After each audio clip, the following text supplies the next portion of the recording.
तो नमस्कार बच्चों, आप सभी का स्वागत है आपके अपने YouTube चैनल होम साइंस में, जहां पे आज आप सभी देखने वाले हैं MA third semester home science की क्लास और पेपर 2 है। जैसा कि आप सभी स्क्रीन पर देख पा रहे हैं, पेपर 2 है और आज की क्लास 7 है। ओके, इससे पहले 6 क्लास हो चुकी है। जिन बच्चों ने नहीं देखा है जा कर के देख लें, मैंने प्लेलिस्ट भी बनाया है। ये MA थर्ड सेमेस्टर प्लेलिस्ट आप सब देख सकते हैं। ओके, तो MA थर्ड सेमेस्टर की जो प्लेलिस्ट है उसमें बहुत सारे वीडियो हैं, जितने भी MA थर्ड सेमेस्टर के वीडियो हैं, ठीक। इसी तरह MA फर्स्ट और सेकेंड थर्ड ये तीनों सेमेस्टर के जो प्लेलिस्ट है आप सब ज़रूर वॉच करना, जो पढ़ने के लिए आपको इम्पॉर्टेंट है। जैसा कि आपको MA थर्ड सेमेस्टर पढ़ना है तो आपके लिए MA थर्ड सेमेस्टर की प्लेलिस्ट इम्पॉर्टेंट होगी, है ना। तो आज MA थर्ड सेमेस्टर का जो 7 क्लास है आपका कम्युनिटी डेवलपमेंट का, ठीक।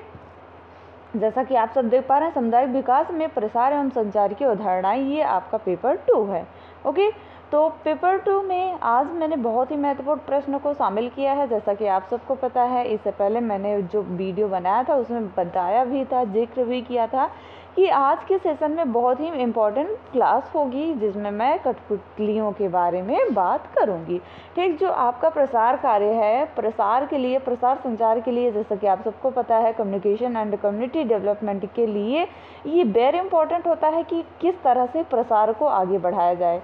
चाहे वो प्रसार किसी माध्यम से हो, जैसे मैंने बताया था ना, मॉस कॉन्टैक्ट, जिसमें संचार के कार्य होते हैं ना, मॉस कॉन्टैक्ट में विराट संपर्क है ना, कल के वीडियो में मैंने बताया था ना विराट संपर्क के बारे में। ठीक उसी तरह से जो कठपुतलियाँ होती हैं, इसके माध्यम से भी कुछ संपर्क दिए जाते हैं। रेडियो है, कठपुतली है, कई ऐसे होते हैं, ठीक है। अब इसके बाद नेक्स्ट सेशन में हम बताएंगे ये भी कि जो दृश्य श्रव्य सामग्री होती है उसके बारे में भी चर्चा करेंगे। फिलहाल आज भी मैंने कई प्रश्न शामिल किए हैं, कम से कम इस वीडियो में 5 प्रश्न होंगे, ठीक।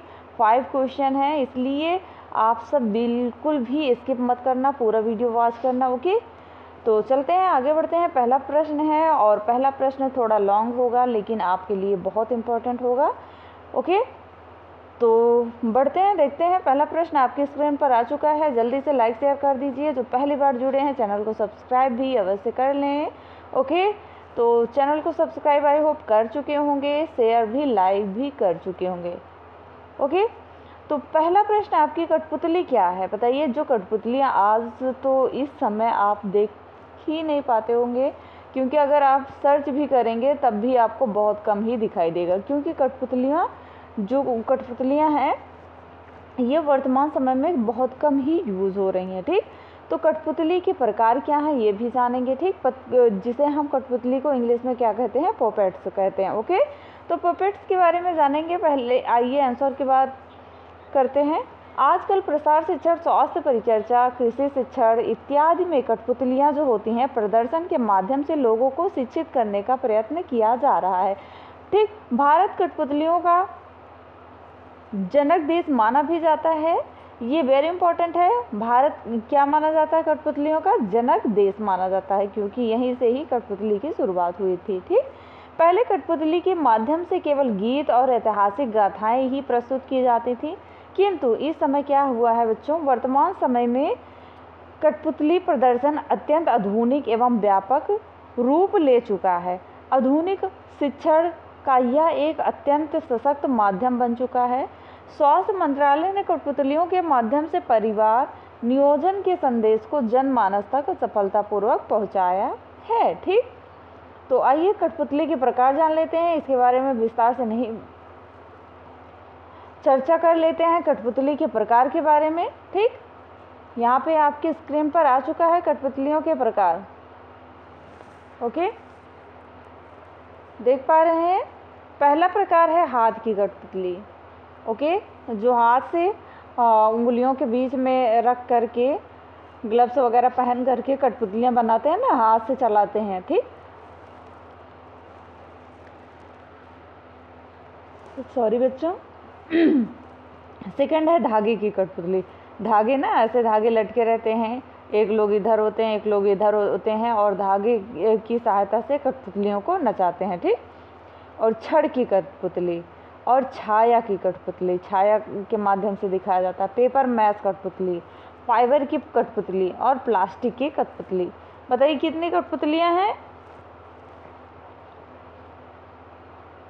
ये 7 प्रकार की कठपुतलियाँ होती हैं। ठीक, कितने प्रकार की? 7 प्रकार की। ये याद कर लेना, हाथ की कठपुतली, धागे की कठपुतली, छड़ की कठपुतली, छाया की कठपुतली, पेपर मैच की कठपुतली, फाइबर की कठपुतली और प्लास्टिक की कठपुतली। ठीक, उसके बाद आता है कठपुतलियाँ कई प्रकार की होती हैं। हाथ की कठपुतली, धागे की कठपुतली, छड़ की कठपुतली, छाया की कठपुतली, ये सारे नाम याद कर लेना, आदि ये आती हैं। ठीक, कठपुतली को तैयार करने के लिए कार्य प्रायः कठपुतलियों का प्रदर्शन करने वाले ही करते हैं। ठीक, इस कला में वो भी तक व्यवसाय का रूप नहीं लिया है, अतः बाजार में इनकी उपलब्धि नहीं होती है। ठीक, बाजार में इसकी कोई उपलब्धि नहीं होती, ये व्यवसाय के माध्यम से नहीं रखा गया है अभी भी इस कठपुतलियों को। ठीक, प्रसार शिक्षण पद्धति के रूप में कठपुतली का प्रयोग करते समय प्रसारकर्ता को स्थानीय समस्याओं का तथा परिस्थितियों पर विशेष ध्यान देना चाहिए तथा प्रदर्शन रोचक हो, तभी प्रदर्शन रोचक होगा। ठीक, पता है तथा दर्शक उसको आत्मसात कर पाते हैं। ठीक, इसमें प्रत्यक्ष संदेश देने के स्थान पर मनोरंजक रूप से शिक्षण देने की कोशिश करनी चाहिए। कठपुतली के खेल के माध्यम से प्रसार शिक्षक सामाजिक कुरीतियाँ हैं, अंधविश्वास है, दहेज प्रथा है, पौड़ शिक्षा है, जैसे अनेक विषयों को लुभावने ढंग से प्रस्तुत कर सकता है। ठीक, कठपुतली के खेल का सफल प्रस्तुतिकरण बोलने वाले पर काफ़ी सीमा तक निर्भर करता है। ठीक, जो व्यक्ति पीछे रहता है ना, पर्दे के पीछे बोलता है, उसके ऊपर बहुत ही निर्भर करता है। कथा वस्तु की प्रस्तुति स्पष्ट लच्छेदार शब्दों में होनी चाहिए। ठीक, अनिवार्य है। कठपुतली के हाव भाव शब्दों के व्यवहार से ही उचित ढंग से प्रस्तुत किए जाते हैं, अतः बोलने की कला के साथ साथ शब्दों के जाल में दर्शकों को बांधे रखने की क्षमता वाला व्यक्ति ही कठपुतली के खेल को क्या करता है? रोचक एवं मनोरंजक प्रस्तुति कर सकता है। अब आइए इसके लाभ जान लेते हैं। कठपुतली का खेल एक कम व्ययशील प्रदर्शन है, मतलब बहुत ही कम व्यय होता है, खर्च बहुत कम होता है, कम व्ययशील प्रदर्शन, इसीलिए ये कहलाता है। ओके, इन्हें प्रस्तुतकर्ता स्वयं ही बना सकता है अथवा कठपुतली को बनाने में ग्रामीण महिलाओं और युवकों की मदद भी ले सकता है। यही नहीं, कठपुतली के खेल की प्रस्तुति में भी वह गांव वालों की सहभागिता प्राप्त कर इसे उनका तमाशा बना सकता है। कठपुतली के खेल में स्थानीय शब्दों, भाषा, कथा आदि का अभिव्यक्ति होता है, जिससे लोग सहज ही इनमें रुचि लेने लगते हैं और इससे क्या होता है, इसमें गीत, संगीत, प्रकाश का सम्मिलित प्रभाव दर्शकों पर पड़ता है और एक प्रदर्शन के बाद कठपुतलियाँ बेकार नहीं हो जाती, इनका प्रयोग बार बार किया जाता है। ओके, उसके बाद आता है सीमाएं क्या होती हैं। कठपुतलियों की सीमाएं क्या होती हैं? कठपुतलियाँ जो होते हैं बच्चों, इनके द्वारा सभी प्रकार का शिक्षण या संदेश प्रस्तुत करना संभव नहीं होता है, क्योंकि कई ऐसे संदेश होते हैं, कई ऐसे शिक्षण होते हैं, एजुकेशन, जिनके बारे में कठपुतलियों के माध्यम से नहीं समझाया जा सकता। ठीक, इसकी कथा या प्रस्तुति विषय सीमित होते हैं। प्रस्तुतकर्ता की चुस्त और स्फूर्ति पर खेल की सफलता पूर्ण रूपेण निर्भर करती है और कठपुतली खेल में सक्षम व्यक्ति होगा कम ही होते हैं। ऐसे क्षेत्र में बार बार एक ही विषय वस्तु प्रस्तुत नहीं की जा सकती, अतः बार बार नवीन आलेख तैयार करने पड़ते हैं तथा पर्याप्त समय देकर खेल की तैयारी करनी पड़ती है। यही रहा आपका कठपुतली से संबंधित प्रश्न। ज़्यादा आपके पेपर में कुछ आएगा नहीं कठपुतली से। ठीक, जो इम्पोर्टेंट था मैंने बता दिया। फिलहाल आइए ये प्रश्न देखते हैं। मैंने कहा ना 5 प्रश्न से कम नहीं होंगे। और दूसरा नंबर है आज का, नेतृत्व से आप क्या समझते हैं? नेतृत्व क्या है बताइए बच्चों। जो नेतृत्व होता है, व्यवहार का वह ढंग होता है क्या होता है, वो जो आपका व्यवहार है, बिहेवियरल है, उसका ये एक ढंग होता है जिसमें एक व्यक्ति दूसरों के व्यवहार से प्रभावित न होकर अपने व्यवहार से दूसरों को अधिक प्रभावित करता है। सीमेन तथा मैरिस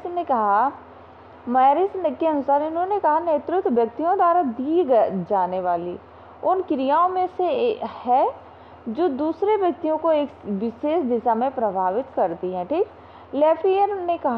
लेपियर के अनुसार इन्होंने कहा, नेतृत्व वह व्यवहार है जो दूसरे के व्यवहार को उससे अधिक प्रभावित करता है।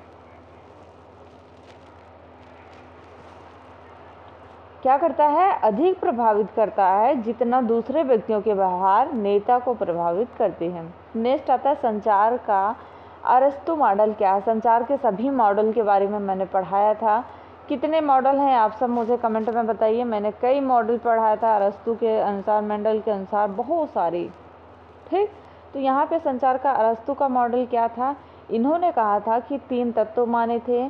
पहला वक्ता, फिर दूसरा भाषण, तीसरा श्रोतागण, जिसे हम ऑडियंस भी कहते हैं। ठीक। स्पीकर होना चाहिए, फिर उसके बाद स्पीच होना चाहिए, फिर ऑडियंस होना चाहिए। ये संचार का अरस्तु का मॉडल था। इन्होंने कहा कि वक्ता जब होगा तभी तो जाएगा भाषण देगा, और भाषण देगा तो उसे सुनने के लिए कोई ना कोई होना चाहिए। इसी प्रकार से संचार को पूरा किया जाता है। ICAR के बारे में बताइए। ICAR का फुल नाम क्या है? सबसे पहले फुल नाम ही जान लीजिए। I for Indian, C for council of medical research. Okay. I for Indian, C for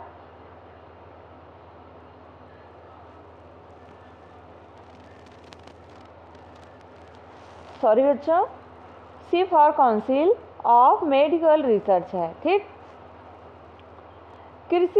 ICAR कृषि अनुसंधान एवं शिक्षा विभाग, कृषि मंत्रालय, भारत सरकार के तहत एक स्वायत्तशासी संस्था है। यह देश में बागवानी, मात्स्यिकी और पशु विज्ञान सहित कृषि के क्षेत्र में समन्वय, मार्गदर्शन और अनुसंधान, प्रबंधन तथा शिक्षा के लिए एक सर्वोच्च निकाय है। ओके। नेक्स्ट आता है प्रसार का अर्थ बताइए। अभी तक आपने एक्सटेंशन का अर्थ नहीं पढ़ा है, फिलहाल पढ़ लीजिए। डगलस एवं स्पेंजर के अनुसार, डगलस स्पेंजर ने कहा कि अपने शब्दों में कहा कि प्रसार एक ऐसी शिक्षा है जिसका उद्देश्य उन व्यक्तियों की जो आवृत्तियां तथा अभ्यास पद्धति में परिवर्तन लाना है, जिनके साथ कार्य किया जाता है। ठीक।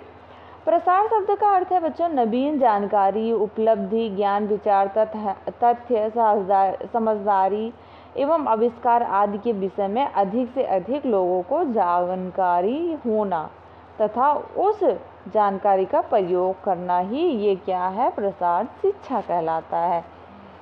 यहाँ पे लास्ट है आपका 2 प्रश्न मैंने रखा है, सारे इंपॉर्टेंट हैं। आप सबको मैंने शुरू में ही बताया था सेशन के स्टार्ट में ही कि सारे प्रश्न इंपॉर्टेंट होंगे। ये 5 नंबर है, लेकिन 5, 6 भी पढ़ाएंगे। ओके। अंत्योदय योजना, जो अंत्योदय कार्यक्रम है, ये कब लॉन्च हुआ था? चलिए, श्री जयप्रकाश नारायण ने 2 अक्टूबर सन 1977 को ग्रामीणों की भलाई के लिए एक कार्यक्रम बनाया, जिसे अंत्योदय कार्यक्रम कहा गया, जिसका उद्देश्य गांव के सबसे अधिक निर्धन परिवारों को लाभ देना रखा गया था। इस कार्यक्रम में के अंतर्गत वे परिवार वो गरीबी रेखा से नीचे आते हैं, उन्हें